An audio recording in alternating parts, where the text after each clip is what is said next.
Assalamualaikum warahmatullahi wabarakatuh. Sahabat sekalian, jumpa lagi dalam Sharing Ilmu dan Pengalaman bersama RFND Channel. Jangan lupa subscribe, comment, and like. Dalam pertemuan kali ini, kita akan membahas topik analisa SMART.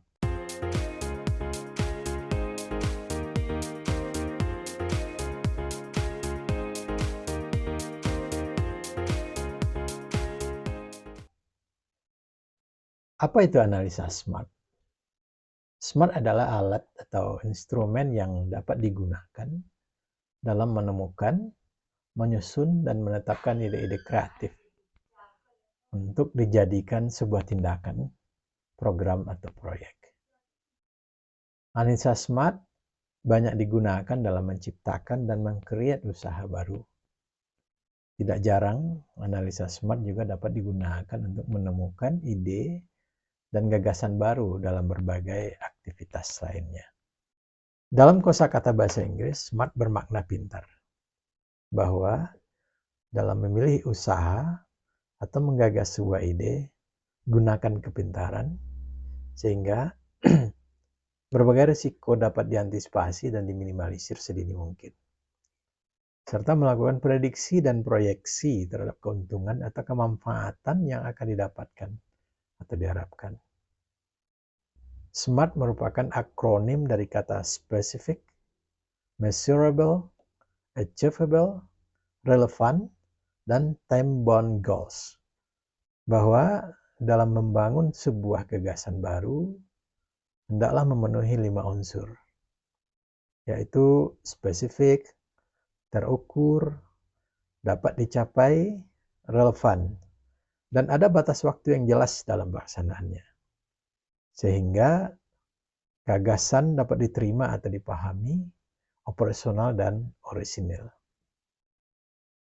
Nah, analisa SMART adalah analisa atau jawaban atas pertanyaan terhadap ide atau rencana usaha melalui 5 aspek yang telah disampaikan tadi. Apakah gagasan itu spesifik? Apakah gagasan itu terukur? Apakah gagasan itu dapat dicapai? Apakah gagasan itu relevan atau sesuai dengan misi, instansi atau perusahaan atau rencana program yang akan kita buat? Apakah gagasan itu ada batas waktu jika dilakukan? Nah, itulah pertanyaan-pertanyaan yang dapat kita ajukan ketika kita melakukan analisa SMART. Analisis SMART dari kata spesifik. Spesifik itu dimaknai apakah gagasan yang akan dilaksanakan itu memiliki keistimewaan, kekhususan, kelebihan atau keunggulan. Kelebihan akan menjadi kekuatan dan daya tarik dalam usaha atau ide yang dibangun. Hal spesifik dapat dimunculkan dalam bidang usaha seperti aspek pelayanan, produk, desain, tampilan, kualitas, harga, dan juga mungkin lokasi usaha. Hal spesifik dapat dimunculkan dalam bidang ide atau gagasan seperti aspek originalitas, kemanfaatan, ekonomis, efektivitas pelaksanaan, operasional atau bersifat praktis gitu. Nah, berbicara keistimewaan dalam bisnis menyangkut jawaban atas pertanyaan mengapa konsumen mengkonsumsi atau menggunakan produk yang disediakan. Jadi ada istilah lebih baik berbeda daripada lebih baik. Ya, jadi itu menunjukkan aspek spesifik. Spesifik, keistimewaan atau keunggulan, kekhususan atau kelebihan dan keunggulan itu bisa juga digali dari pertama tujuan yang hendak dicapai. Seterusnya alasan tujuan itu penting. Dan siapa saja yang terlibat untuk mencapai tujuan itu, lokasi yang relevan untuk melaksanakan tujuan, identifikasi persyaratan atau hambatan yang dapat menjadi penghambat dalam pelaksanaannya. Nah, itu aspek spesifik juga bisa digali dari aspek itu. Kemudian kata kedua measurable. Measurable adalah alat analisa yang mempertanyakan apakah gagasan yang direncanakan itu dapat diukur. Kita beri ilustrasi ya.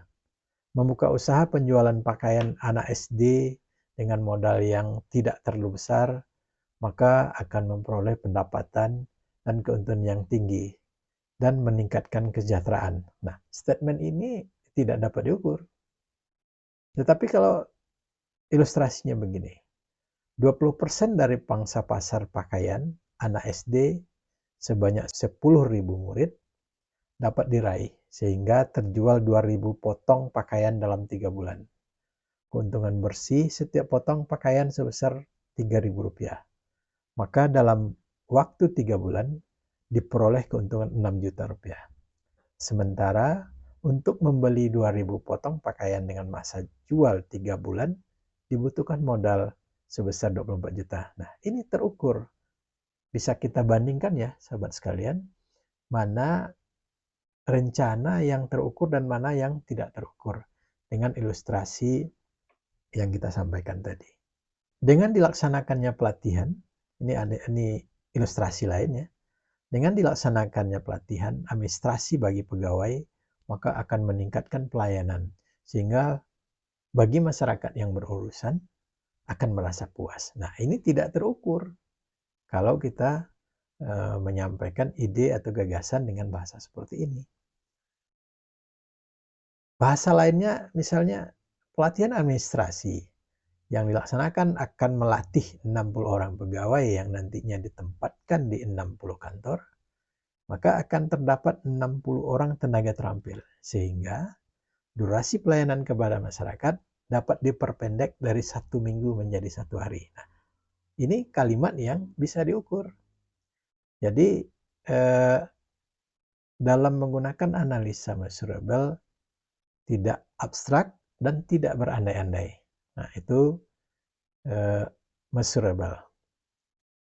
Kemudian yang ketiga, achievable. Achievable berarti apakah gagasan yang direncanakan itu dapat dicapai.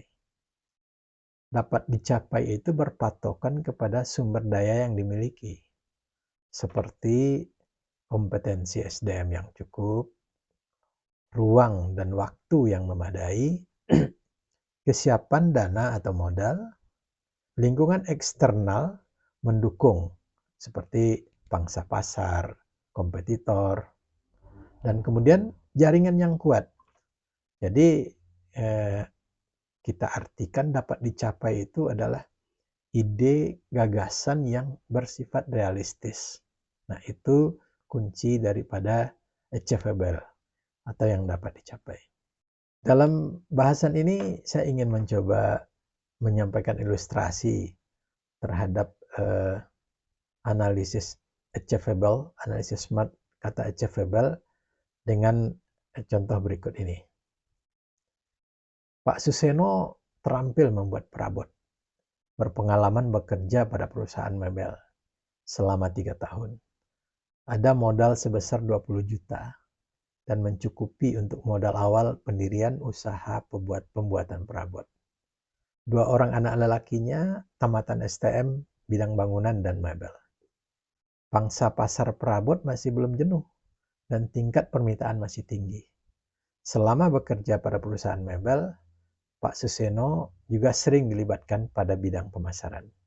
Nah, kalau seperti ini informasinya, rencana usaha Pak Suseno mungkin untuk dilaksanakan, dapat dicapai, karena segala potensi yang dimiliki mendukung rencana kegiatan usaha yang akan dilakukan. Lain halnya dengan informasinya begini. Jika Pak Suseno merencanakan membuka industri minuman, modal yang ada hanya 20 juta, dikalkulasi tidak mencukupi. Sementara Pak Suseno tidak memahami tentang proses produksi pembuatan minuman dan bagaimana menyusun formula. Sehingga Pak Suseno harus mencari orang yang ahli di bidang industri minuman. Akan ada penambahan item biaya. Dilihat dari sisi pangsa pasar, juga akan menyulitkan karena kurang pengalaman Pak Suseno pada pemasaran produk minuman ini. Pada hakikatnya usaha ini bisa saja dilakukan oleh Pak Suseno dengan syarat perlu penambahan modal dari dana yang ada dan mencari orang yang ahli dan di bidang industri minuman. Mempelajari perilaku pasar produk minuman yang pasti membutuhkan waktu, tenaga, dan dana untuk itu. Nah, dengan kondisi ini, rencana Pak Suseno itu sulit dilaksanakan, sulit dapat dicapai, karena segala potensi yang dimiliki tidak mendukung rencana kegiatan usaha yang akan dilakukan. Jadi, sahabat sekalian bisa membandingkan mana ide, gagasan yang dapat dicapai dan mana yang tidak dicapai, dua ilustrasi yang tadi kita sampaikan. Terus yang keempat, relevan. Relevan berarti apakah gagasan yang direncanakan itu sesuai dengan tujuan. Perlu menyesuaikan gagasan yang dibangun dengan tujuan instansi atau lembaga yang akan menawarkan proyek atau tempat mengajukan proyek.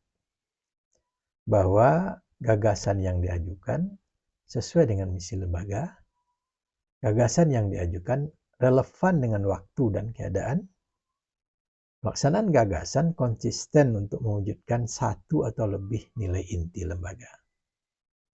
Itulah relevan, kata menyesuaikan dengan tujuan, visi dan misi lembaga yang mungkin mengajukan program atau yang kita